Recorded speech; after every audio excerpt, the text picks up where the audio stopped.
Cognizant to the needs of our learners, parents, and teachers, the Department of Education provided us with powerful tools for productivity that will allow us to foster critical thinking skills, problem-solving skills, communication and collaboration skills to be compassionate, responsible global citizens. Join us and discover new ideas in our series of professional development training program with the ICTS Edtech Unit and Microsoft Education Philippines. Together, we will equip our learners and empower our fellow educators for a dynamic future.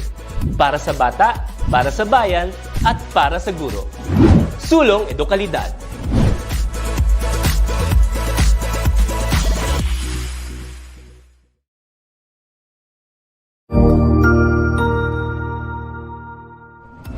Magandang araw, Sir Wilbur po, at your service.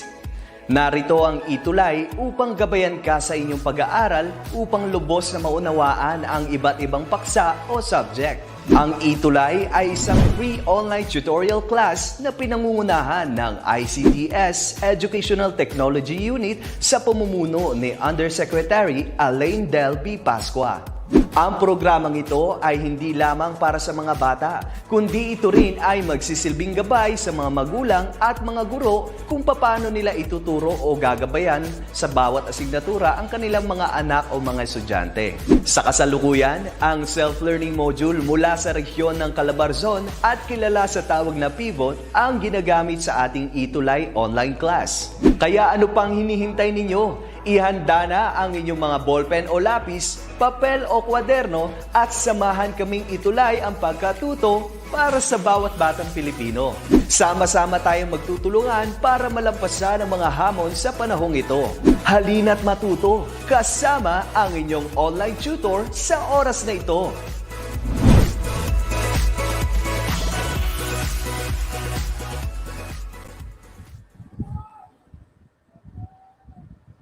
Hello, hello, hello. Good afternoon, everyone. Luzon, Visayas, at Mindanao, may hapon sa tanan.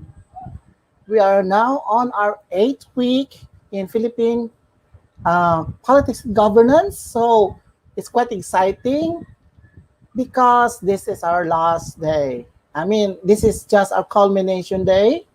But there are still a lot of things to enjoy, particularly in the fields of political science, di ba? So I'm so grateful na nandito ang ating mga estudyante o mga parents at saka yung ating mga masugid na sumusunod sa ating palatuntunan dito sa ETUlay online tutorial. Ito si Tutor Alan muli sa ating Philippine Politics and Governance. Hello sa iyo, good afternoon. And good day to you, Sheena Ariola. Good afternoon sa iyo, Roma, Dave Espanyo Sarmiento, Feno Fuente, and everyone who are watching to our live telecast. Okay, so what have we here? Of course, we are to get ready because we're about to start, and because it's still sunny day. And some also places in the Philippines are having weather that are unlikely. Eventually, they will rain. So it might you might as well use umbrella or paraguay or parasol. Tawag nila sa nung araw parasol meaning for the sun, and paragua meaning to say for the water. That's something to do with umbrella for the water, to protect us against the rain. So that's umbrella. So that's very helpful for us. Aside from getting ready with your modules, notes and pens, or you just want to focus, that is very fine as long as you are going to comment. Okay? Sige. Good afternoon sa lahat. No? I'm so excited with this discussion. Why I am so excited? But before going further, disclaimer lang po, itong ating palatuntunan is only using a fair use of a copyrighted work for criticism, comment, or reporting or teaching, including multiple copies for classroom use, or this what we call on-the-air use. No, scholarship, research, and similar purposes is not infringement of copyright because we are not getting anything from this. We are a non-profit activity or organization, and we are just bringing this with you in order for us to learn and be educated. So, let's just have a brief overview. Ano yung ating mga lesson sa nakaraan? Actually, I'll just give you a little background of this discussion for this afternoon. This is more than what we have already. When I say more than what we have, this is more than the competencies. Because I believe this is very important. Para bang siya yung pinaka-bottom, or not bottom, pinaka-substance rather, sa lahat ng ating nalalaman sa Philippine politics and governance. And of course, I believe knowing this issue will also know us being Filipinos in this country in which we interact with people with different varieties of behavior, particularly. But, well, politics is not an excuse for it. That is inclusive also. So, what do I know by that? But before going further, let us look the previous discussion that we have. Last meeting, so we have this political engagement and youth empowerment, wherein part of the citizens are the youth, and they are also part or participating or engaging. That's what we call political engagement or participation, in which they are participating or engaged in broad activities whereby everyone express their opinions on the world and how it governs and influences decision making. And part of that political participation or engagement are our youth, mga kabataan. And it was defined in the law, particularly sa yung National Youth Council, that to be a youth, you have to be of the age of 15 to even as far as 30, no? But you got to be elected only from 18 years old to 25. Okay? So, therefore, youth are very essential in the development and of the decision in our land. In fact, they are very vital in making our country become dynamic. Ibig sabihin dynamic, we have to be working towards productivity. And of course, the youth are, according to Jose Rizal, are the future of our motherland. Okay. Hello din sa iyo. Good afternoon, Jeneline Tanay Clotario. Okay? Salamat sa panunood. So meron tayo, this picture really connects now to our present discussion, so to speak. So, 4 pictures in 3 words. Alam nyo yan, di ba? 4 pictures in 3 words. 4 pictures in 1 word. Pero sa akin, 4 pictures or 4 pics in 3 words. So you are going to identify the phrase, which is composed of 3 words among the pictures. Not necessarily literal, but an expression of our topic today. Sige nga, who can guess these 4 pictures forming a phrase of 3 words? And that will be our topic for today. So to dissect, we have the following picture. The first picture above is the picture of our current president, Rodrigo Roa Duterte. And of course, on the right side, or picture about those dancer, no? Dancing the tinikling. Filipinos, this is something to do with our dance or our culture. Now, below, you can see, what is that? The Fighting Filipinos. So if you look at that, oh, looks like a propaganda, right? Propaganda. And then, on the bottom right, we can see here the Congress of the Philippines. So the lawmakers, no? They are on full session, if you can see. So what are these 4 pictures telling us about? Okay nga. You can try. This will be our topic for today. So there's a president dancing, and the dancers, cultural dancers, we have propaganda, and we have the lawmakers. So, para bang ito na yung lahat ng ating nalalaman for this lesson or subject of Philippine politics and governance. Okay? You may try this one. So the answer, wala pa. You just try, wala naman nagkakamali nito. Hindi ko babasahin.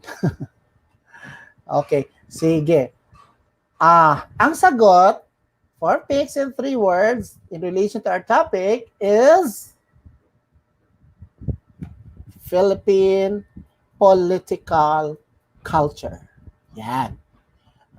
Diba? Politics. And then we have culture. Yan, nakikita mo, may propaganda yung politics. Kasi that's, propaganda is part of, telling us what they are agenda all about, particularly, para susulong yung mga mithiin at saka yung objectives ng certain political entity or government. So that's what we call Philippine political culture. So I believe this one is inclusive because we need to learn understanding Philippine political culture. No? Ano ba talaga ang culture ng ating politics? Although we can see around, now let us look into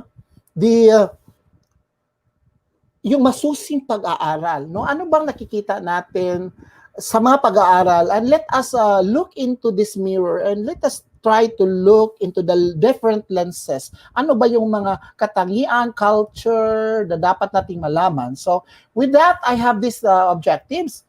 Define political culture. Identify the types of political culture. Describe the concepts of political culture of the Philippines. Just very easy. Define, identify, and describe. Okay. Political culture pertains. Ano ba yung political culture? So it is defined as the shared values and beliefs of a group or society regarding political relationships and public policy. And it answers the question of how human beings are going to live together. Okay. So it's just telling us our values that we share and our beliefs that we share. Just like the definition of culture, politics also have culture, sharing our ideas, sharing our beliefs, sharing our feelings, no? And that sharing is already building relationship. And this is expressed in public. And this is involved in making policies. So in short, political cultures is talking about what we believe and what we feel and making decision out of it. Kaya nga, sasabihin ko, yung politics may feelings. Kaya nga yung mga yung mga lawmakers, they have this feeling for the people who needs it. That's why their decision might be modified. An example of that is yung ating mga policies ngayon sa IATF, di ba? Minsan, hindi naman yun black or white. Meron din tinatawag na modification based on what the people in that particular community have experienced and have felt. Now, political culture also sets the boundaries of acceptable political behavior in a society. Hindi naman ibig sabihin, pag feel mo yun, pag believe mo yun, i-express mo lang, that's it. That's political culture. About this definition, kailangan din may boundary yon. Hindi limitless. Okay? Although culture is expressed, but it has its boundaries. And these boundaries ay sinasabi dito acceptable. Kasi may mga iba nag-i-express, hindi na acceptable. Okay? Yan. So, political culture can be thought of as a nation's political personality. O tingnan nyo. Sabi ng author, ito ay personalidad ng ating politika. May personalidad tayo. So, ibig sabihin, each country has its own personality by looking into their shared values. So, iba talaga ang Pilipinas. Kahit na sabihin natin magkapareho tayo sa ibang bansa. Like for example, yung United States, meron din silang democracy, pero iba yung kultura natin, yung political culture. So for example, the willingness in the United States to accept the outcomes of elections, without resorting to violence. Nakita nyo naman, but first time in the history of more than centuries that they have the culture, pag bago na yung presidente, meron sila mga ceremony. And this ceremony is part of that culture kasi kahit ayaw nila, nandun lahat yon, Republican at representative din ng Democrats. Because what they share is not only for themselves, for their party, but for the nation. Ito sa atin iba ang political culture natin. I just don't want to compare. You know it, no? Because I cannot decide for you because this is about your feeling. And you can also contrast that one to what I have discussed now. Now, these are the elements of political culture. So, ano yung makikita natin? First, there has to be the liberty of freedom. Sinasabi ko ito kasi yung culture natin ay democracy. So, dapat may liberty of freedom. So, at anong ibig sabihin nito? Ano ang element nito ng political culture? So, political, social, and economic liberty of each individual. Okay. Kasi tayo, we can open business as long as we have the boundaries of the requirements, right? And we have the freedom also to speak, no? Freedom of speech and social and economic, no? Kung gusto mong maging rich, magnegosyo ka. Kailangan may capital ka. Okay? Then democratic principle, of course. We know demo. Demo means people. Cracy means from the power of the people. Okay? So believe that the people should be in control of the government. Now, I want to categorize this one. This is not something to do that whatever the public dictates is not dictatorial, but in a boundary. Sabi natin may boundary kasi. The boundary here is through election. Okay? Or maybe through appointment. That's why we have laws that has to be accepted, or shall we say, yes, by the representative, by the majority, and that is what we call democracy. Okay? Papandayin natin yung mga laws, no? Executive, interpreted by the judicial, and then of course by the legislative, the lawmakers. Okay? Egalitarian, ega, from the word equal, meaning believe that everyone should be treated equally by the government. So, ibig sabihin, lahat tayo pantay-pantay, no? Kahit na yung mga nasa lansangan, mayroon din silang karapatan. Individualism. Hindi ibig sabihin yung isa ay pangkalahatan. So, this is independence or self-determination. So, sino naman gustong yung personalidad mo nakukuha ng iba?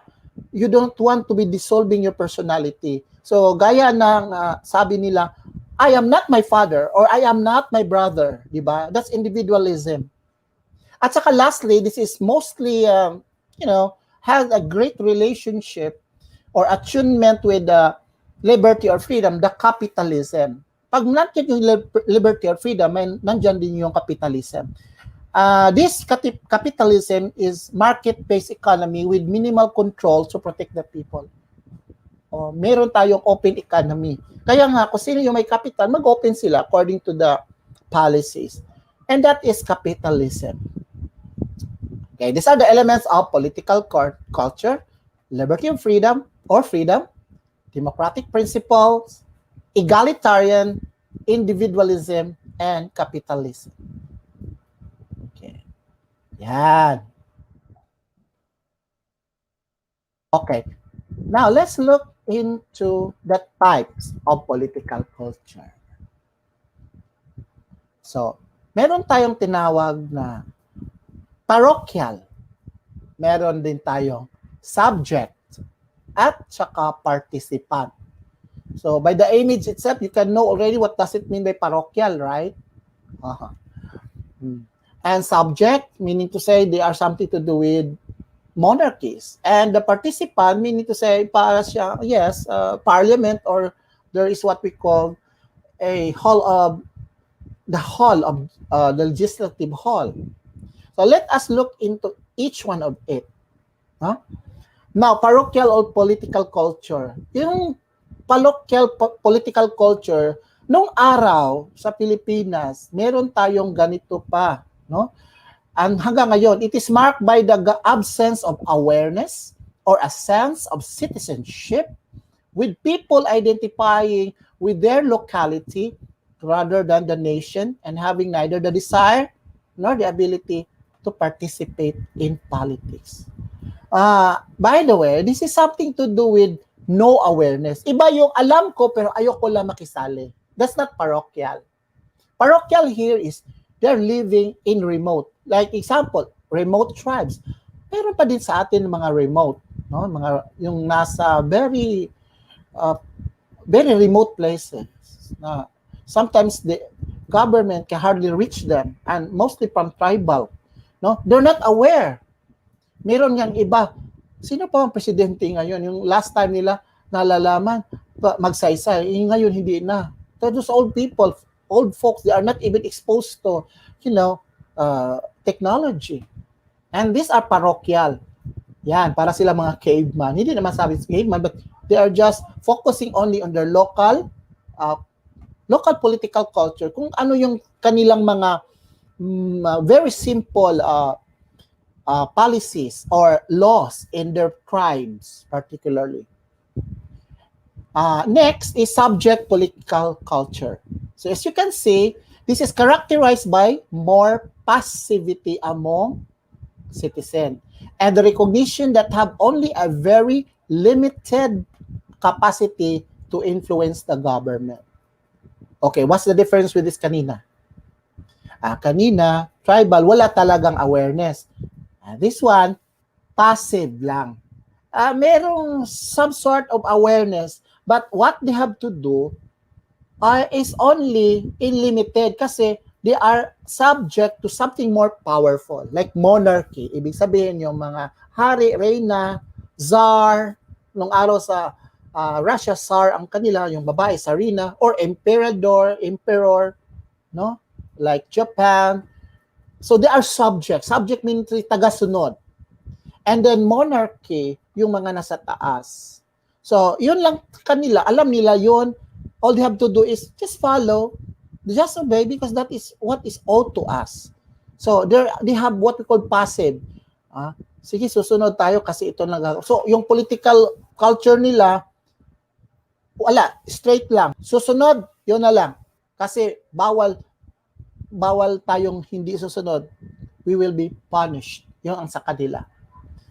And the third is the participant political culture. Ito naman, by the word itself, participant, this is one in which the citizens pay close attention to politics. This is not passive. No? This is more on close attention. They're aware to politics and the system of politics, and they have regarded popular participation. Ito na tayo ngayon. So what we have now as political culture, we are now on participant. Iba pa nga dyan, very over-participant. Sabi pa ng another political culture, may subculture na yung nabasa ko, pero hindi ko na nilagay dito kasi that is still under participant. Dahil sa maraming participant, they're making another movement, no? That what we call subculture. So that's example of this is political and interest group. Ano yung mga interest group? Nakita natin yan. Political group like mga partidos, no? Nationalist Party, PDP Laban, Liberal. Yan. Or maybe the interest or civic group, yung sinabi ko, mga civic association, mga LGBT, mga akbayan, like agriculture sector, meron silang representative. Some of these are already the Congress, some are just participating on the ground. Kaya nga may difference yung civil movement at saka yung social movement. Okay? Yan, we have tackled that one before. So those are under participant political culture which we are having now. So the concept of political cultures are, ano yung mga konsepto? Okay, dapat ngayon, kasi participative tayo, we have modernity as a concept of political culture. At saka legitimacy. So, aminin natin, no? A government, a state and a state and a nation, no? Yung nation is cultural, right? By virtue of our blood, affinity, we can be a state, we can be a nation but not a state, no? Kasi may war, and particularly, I mean, pwede tayong may walang state pero nation tayo. Yan. Yan ang nangyayari sa Israel nung araw, sinabi ko nung araw. Kasi before 1947 yata yun, they are a stateless nation. They are only a nation. Kasi galing sila doon, no? And that's why ngayon in 1947 they resettled in that particular part of the globe in in Asia, no? And that's still Asia. Israel is still in Asia, but sabi nila Middle East, kasi Saudi Arabia is Middle East, doon na sila nagkakaroon ng nation. That's why legitimacy, kasi meron silang tinatawag natin, they are recognized by the United Nations to be legitimate. So it's not only the inside but outside legitimacy. Yung meron tayong election, meron tayong constitution, that's internal legitimacy. Meron din external legitimacy. That is the brotherhood of nation or the United Nation, no, among the globe. You are recognized. So that's very important for a political culture na ano bang yung relasyon natin sa ibang bansa. Di ba? Hindi pwede yung sa amin lang, wala kami connection. Kaya nga may global economy because of a global political culture. I think that is very easy to understand. So I'm just making things parang ginawa ko siyang yung ating nalalaman noon, we come up for, we digest everything and then now we're building something in order for us to understand. Yun pala yung sabi ni Sir. Okay. So, another aspect of political or concept of political culture is social capital. Alam nyo, kung hindi tayo democracy, hindi tayo kapitalista. No, kasi yung kapitalista, freedom yun freedom sa negosyo. Kasi pag community tayo, yung country, yung nasa taas lamang ng iilang-ilang mga tao, no? Sila yung magninegosyo para sa iba. Para pang, no, this is not, don't get me wrong, this is parang kooperatiba.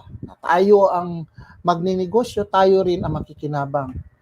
But that is not in a democratic country.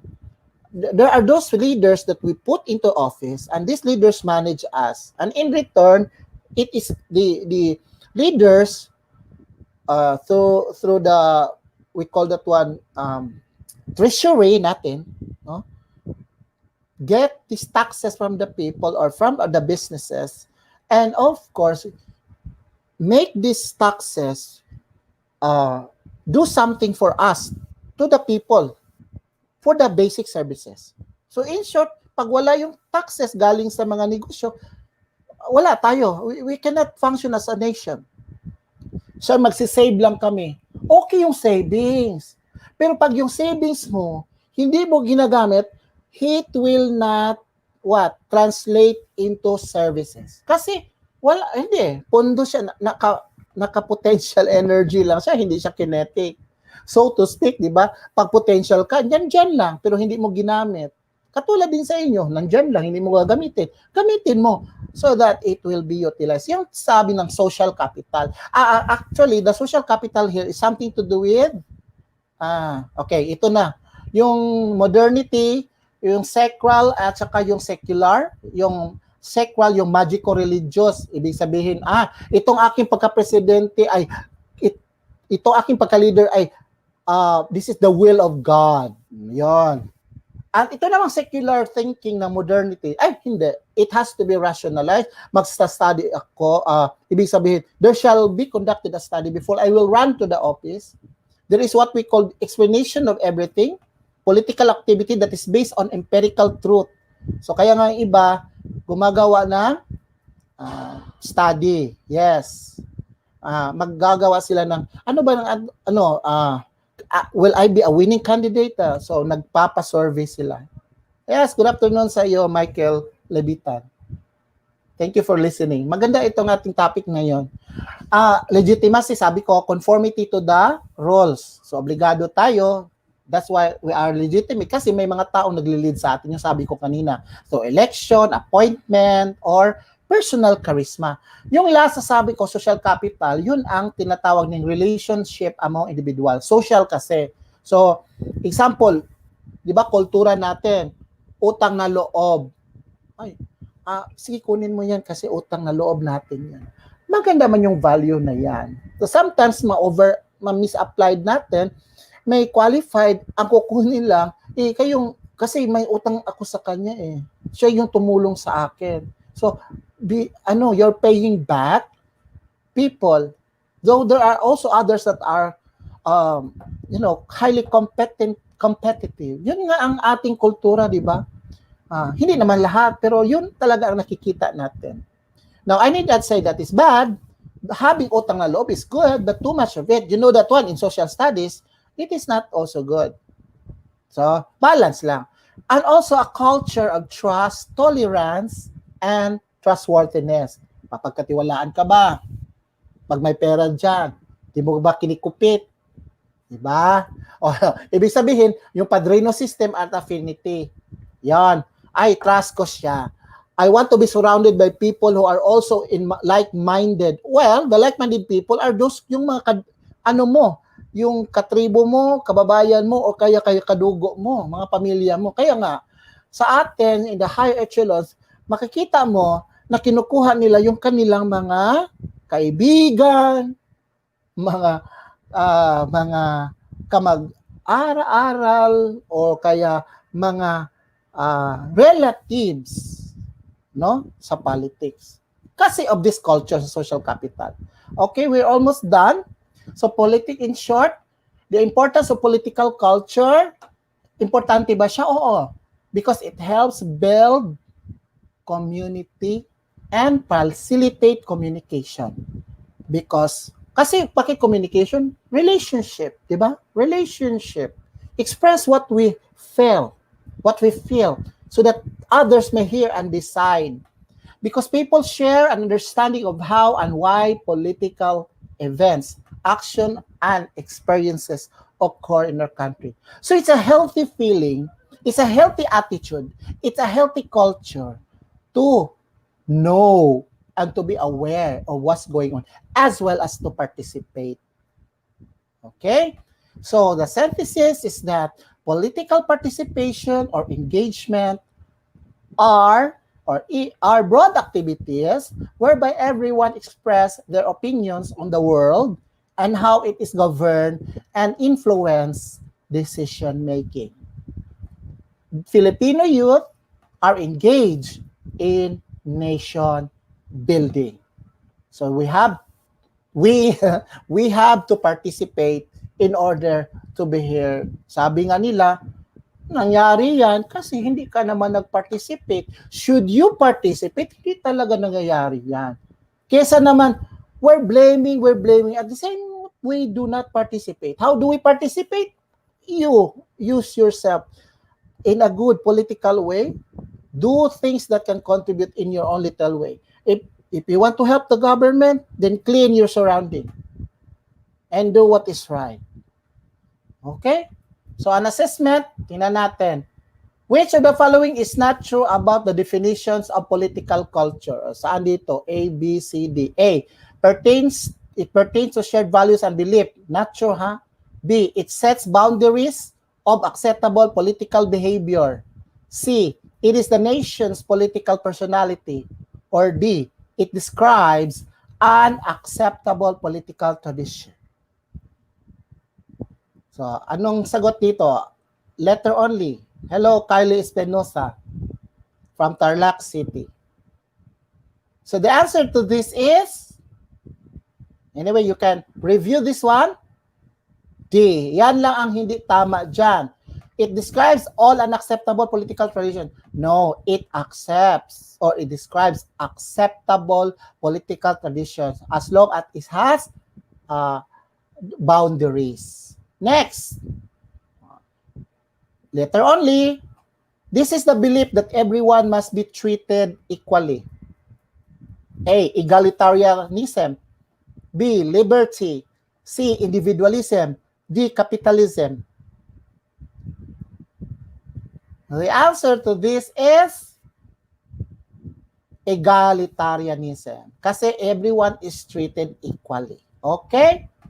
Next, 3. This is a market-based economy wherein private individuals or businesses own capital goods. Is it A, egalitarianism, B, liberty, C, individualism, or D, capitalism? Number 3 is capitalism. Kasi yung capital, negosyo yun, di ba? So, market-based economy. That's correct. And number 4, this is a type of political culture in which citizens pay close attention to politics and regards popular participation as both desirable and effective. Keywords here is pay particular attention, meaning they are aware, and they are participation. So the answer is C, participant political culture. And lastly, what is the belief system that characterizes political activity based on experiences and evident truths? Yung totoo, yung nakikita natin, no? Yung there is an actual truth and factual. The answer to this is rational. So, kasi may truth, there is an explanation. So, rational scientific. It's not magical religious. It's not also conformity obligatory. It's not relational tolerance, but rational scientific. To end, I have this a caricature. No? May sabi dito yung isa, yung naka-pitch or pula. No matter how correct you are, there will always be someone who disagree with you.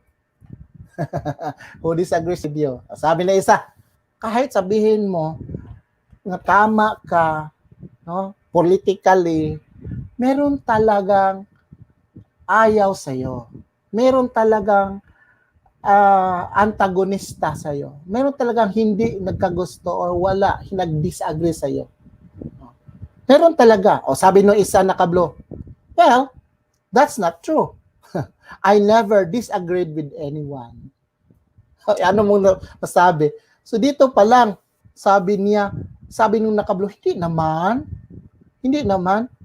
I never disagreed with anyone. Pag sabi pa lang niya dyan, nagdi-disagree na siya. May mga tao din ganyan. Hindi ako ganyan. Oh, pero the mere say that he is already in disagreement. So,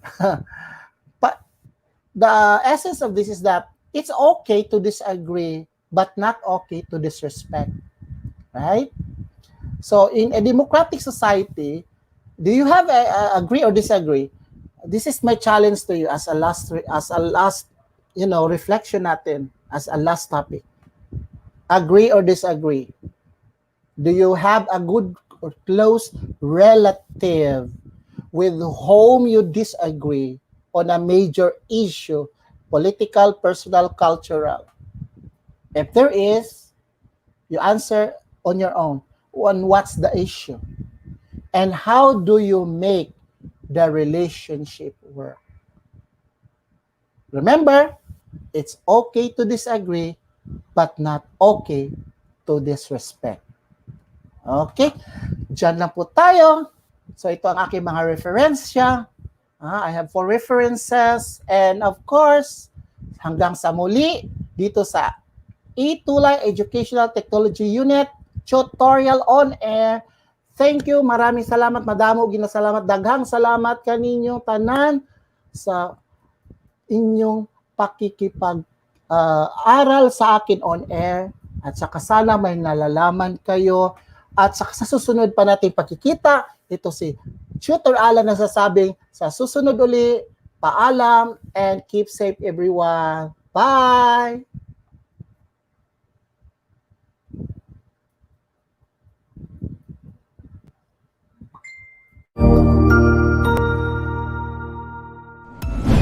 Sigurado ako na marami ka na namang natutuhan sa ating ETUlay tutorial session ngayong araw. Tandaan, ito ay hindi lamang para sa ating mga mag-aaral, kundi pati rin sa ating mga minamahal na guro at mga magulang na kaagapay natin para maituloy ang pagkatuto sa kabila ng nararanasang pandemya. Patuloy ding sumubaybay sa DepEd TV para sa mga araling ginawang video episodes. Mapapanood ito mula Lunes hanggang Sabado, alas 7 ng umaga hanggang alas 7 ng gabi sa inyong mga telebisyon. Abangan bukas mula 1:00 ng tanghali ang iba pang aralin sa ating ETUlay free online tutorial session sa mathematics. I-like and subscribe at manatiling nakasubaybay sa ating ETUlay tutorial session sa DepEd Edtech Unit FB page at Educational Technology Unit channel sa YouTube at sa DepEd Tayo at DepEd Philippine social media accounts. Paalam!